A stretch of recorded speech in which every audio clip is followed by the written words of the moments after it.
Ободо Лондон, BBC, саламатсыздарбы. Эл аралык жана спорт жаңылыктары менен тааныштырып, Нияз Ташматов. Малайзиянын мурунку премьер-министри Najib Razakка коррупциялык иштерге байланыштуу бир нече айып тагылып, 12 жылга абакка кесилди. Бразилиянын ири шаарларында COVID-19 жуктурган учурлар азайганы менен саламаттык сактоо түзүмү начар деп эсептелген чакан шаарларда кабатырлануулар күчөп жатат. Кыргызстанда коронавирус пандемиясы учурунда жардам колун сунуп жатышкан ыктыярчылар тууралуу көрсөтөбүз. Малайзиянын соту өлкөнүн мурдагы премьер-министри Najib Razakты 12 жыл абакка кести. Ал $1 миллиард тете коррупциялык жаңжалга байланыштуу 7 берене боюнча күнөөлүү деп табылды. Анын ичинде ага ишеничтен кеткен, кызмат ордунан кыянаттык менен пайдаланган жана акча адалдаган деген айыптар тагылды. Najib Razak соңку 2 аптанын ичинде жогорку соттун имаратына бир нече жолу келүүгө аргасыз болду. Ал шайлоодо күтпөгөн жерден утулуп калып, кол тийбестик макамынан ажырап калган. Таасири дагы деле олуттуу деп эсептелген саясатчынын үстүнөн сот иши жеңил өтүп, чечими да жеңил болот деп ишенген эле Разак мырза. Бирок андай болгон жок. 7 башка иш боюнча өкүм чыгарып жатканда судья Мохаммад Назлан айыпталып жаткан тарап прокурорлордун айыптоосунан коргоно алган жок деп белгиледи.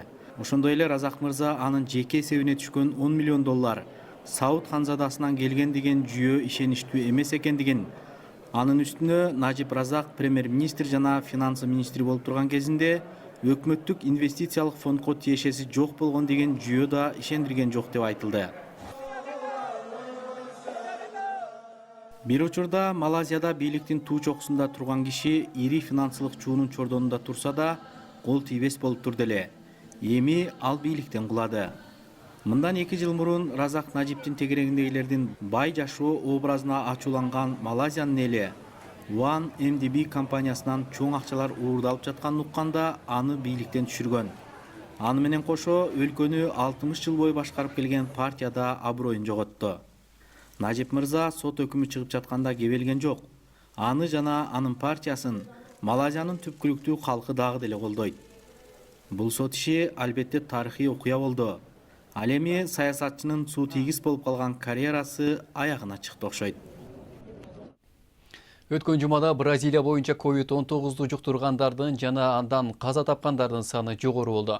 Бирок Бразилиянын Сан-Паулу сыяктуу ири шаарларында абал жакшыра баштаган чакта өлкөнүн чакан шаарларында медициналык кызматтардын начардыгынан улам кабатырлануулар күчөп жатат. Шаар тургундары медициналык жардам алуу үчүн узак жол жүрүп барышы зарыл. Мындан улам чөлкөмдөгү эң ири өлкө саналган Бразилия алыскы аймактарында вирустун тарашын басаңдата алабы деген суроо жаралууда. Сан-Паулудан 100 чакырым алыстыкта жайгашкан Кампаньяс шаарынан баяндама.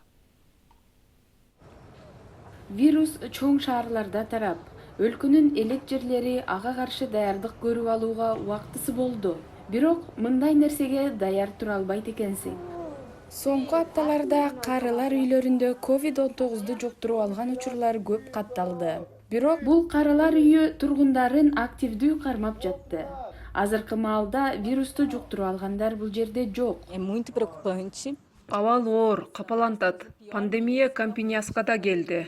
Ошондуктан тургундардын баарын изоляцияга алдык. Бирок бул чарчатат. Бул ооруга баш ийбейбиз. Бул мезгилде өтүп кетет. Абал коркунучтуу болуп кеткендиктен жаңыдан ачыла баштаган дүкөндөр кайра жабылды. Бул жумада айрым дүкөндөр кайрадан ачыла баштады. Бул абал канчалык тез өзгөрүп жаткандыгын көрсөтүп жатат.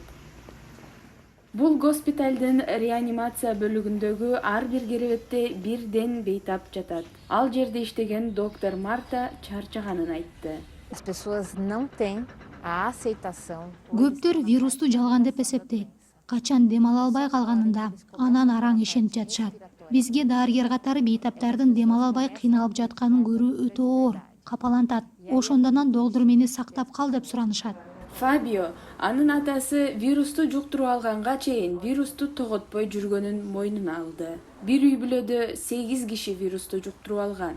Ал атасын баатыр көрчү. Теги италиялык үй бүлө чогуу кофе ичкенди жакшы көрүшчү. Фабио аны үй бүлөлүк бизнеске айланткан. Бирок азыр ал эми жалгыз калды. Pegou todo mundo de surpresa e Бул вирус баарыбызды күтпөгөн жерден жабыркатты. Бир эле жуманын ичинде атам кайтыш болуп кетти. Атам кайда кетти деп эле отуруп калдым. Карылар үйүндө болсо көзгө көрүнбөгөн душман тууралуу баары жакшы билет. Бирок очолонууда жатуу өтө оор. Элса балдары менен 4 айдан бери көрүшө элек. Карантинде жатуунун бул эң эле оор сыноосу болсо керек. Анын кызы Криста апасын сагынды. Апамды көргөнүмө кубанам. Аны кармап же кучактасам болбойт. Жакын баруу да опурталдуу.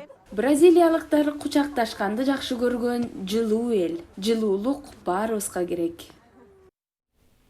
Вирустун жайылышы басаңда калганы менен дали абал кооптуу экенин дарыгерлер эскертүүдө. Соңку 1 сутка деле вируска 548 киши чалдыгып, 28 киши көз жумду. Вирустун жайылышы эжа бербей, өлүм жетим көбөйгөн маалда ыктыярчылар жана ыктыярчы медиктердин чоң кыймылы башталган.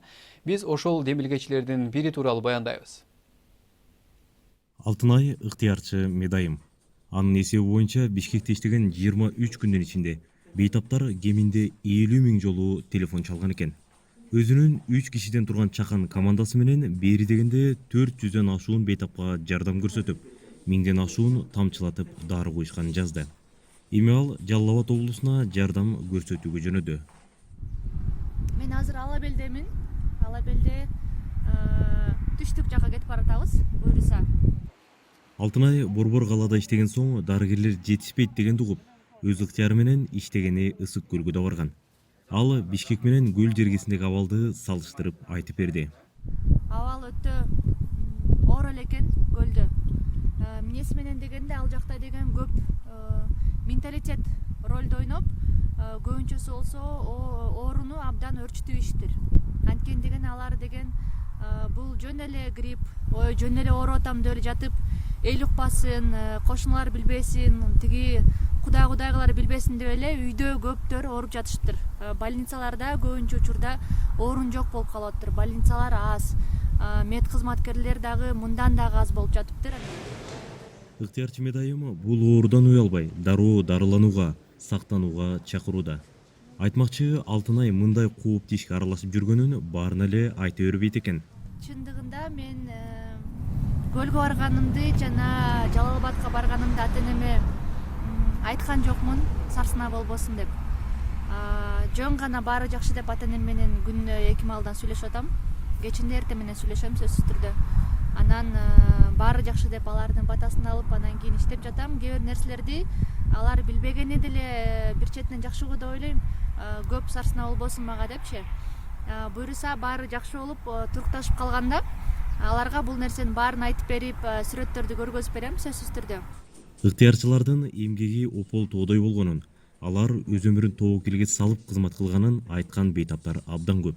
Бирок ыктыярчылардын баары эреже, тазалыкты сактоого, бет кап тагынууга чакырып, кайра кайрылып жаткан маалы. Сиз да көчөгө чыкканда бет кап кийесизби? BBC Кыргыз кызматынын берүүсүн көрүп жатасыздар. Жаңылыктар менен тааныштырууну улантабыз. Кытайдын карама-каршылык жараткан жаңы коопсуздук боюнча мыйзамына байланыштуу Жаңы Зеландия Гонконг менен экстрадициялоо келишимин токтоткон соңку өлкө болуп калды. Жаңы Зеландиянын тышкы иштер министри Гонконгдун сот түзүмүн мындан нары көз карандысыз болбойт деп билдирди. Кытай, Канада, Австралия жана Британия менен Гонконгдун экстрадициялоо келишимин токтоткон. Бул кадам аталган өлкөлөрдүн жарандарды аймакка өткөрүп берүүнү токтотуу чечимине жооп катары жасалды. АКШда республикачыл сенаторлар коронавирус пандемиясы келтирген зыянды калыбына келтирүүгө $1 триллион каражат бөлүүнү сунуштады. Анын алкагында мектептерге $100 миллиард бөлүнсө, көптөгөн америкалыктарга $1200 чейин стимул катары каражат бөлүп берүү каралган. Оппозициядагы демократтар сүйлөшүүнүн алдында сунуштуу таптакыр талапка жооп бербейт деп аташты. Оңчул активист Иранда 10 жылга абакка кесилген британиялык австралиялык академик шарты катаал деп саналган алыскы чөлдө жайгашкан түрмөгө которулганын билдирди. Кайли Мур Гилберт жакынкы чыгыш боюнча саясаттануучу, ал конференцияга катышуу үчүн Иранга барганда аны тыңчылыкка айыптап камакка алышкан. Мур Гилбертте эркинен ажыратылган саясатчылар кармалган Гарчак абагына которушканы айтылууда. Коронавирус кризисинин айынан өнүгүп келе жаткан өлкөлөрдөгү миллиондогон жаш балдар жетиштүү тамактана албай калышты. The Lancet аттуу медициналык журналда жарыяланган изилдөөгө ылайык 5 жашка чейинки 6,7 миллион бала коркунучка кептелген. COVID-19 айынан кум жардам жеткирүү үзгүлтүккө учурап, азык-түлүк программалары токтотулган жана тамак ашка болгон баалар өстү. Кореяда иттин этин салт боюнча жай мезгилинде жешет. Бирок Түштүк Кореяда иттерди үй жаныбары катары багып алгандардын саны өсүп, иттин этин тамак катары колдонууда карама-каршылыктар жаралууда. Өкмөт ага тыюу салуу үчүн кысымга кабылды. Биз бул маселе боюнча Түштүк кореялыктардын түрдүү пикирлерин уктук. Алар түрдүү көз караштарды жеңип өтө алабы? ооба, иттин этин жеп көргөм. Иттин этин жегенде жакшы көргөн адам менен мамиле түзө алат белеңиз? Андай киши менен сүйлөшүп жүрө албайм го.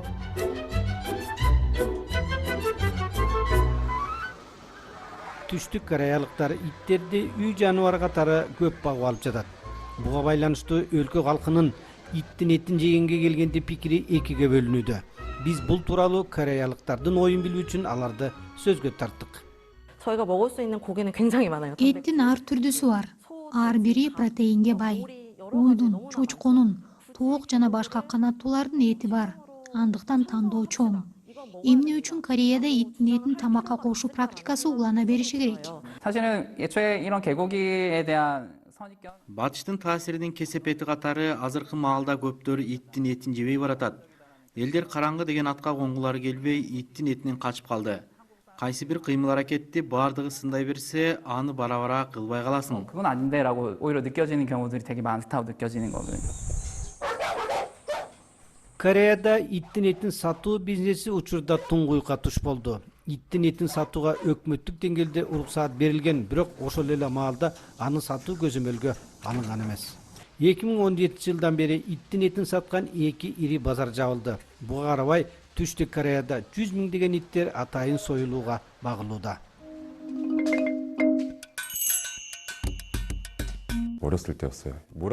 Мен кичинекейимде ит базарына барганым эсимде.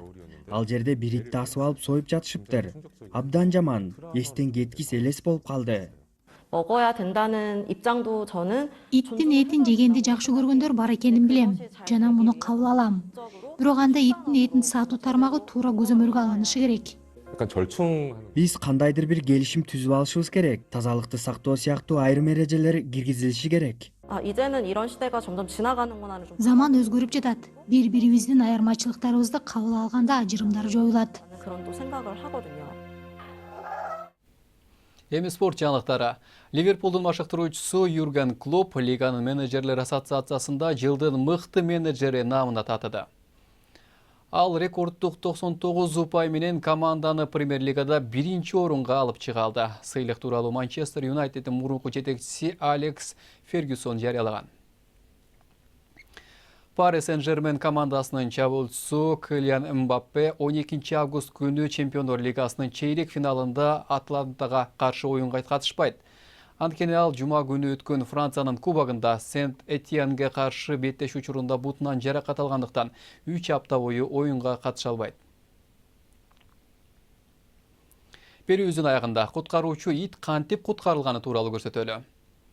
Куткаруучулар Сен-Бернар тукумундагы итти Англиянын бийик тоосунан алып түшүштү. 4 жаштагы Дейзи аттуу ит Скофелл Пак тоосунан түшүп келатып кулап кеткен экен.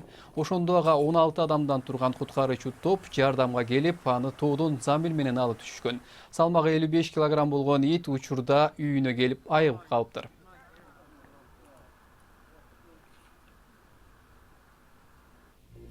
Аракеттекке кетпей, айыгып кеткени жакшы болуптур. Берени биз ушун менен жыйынтыктайбыз. Анал Барган Ясташматов болду. Кайрадан эфир аркылуу амандыкта жолугушалы.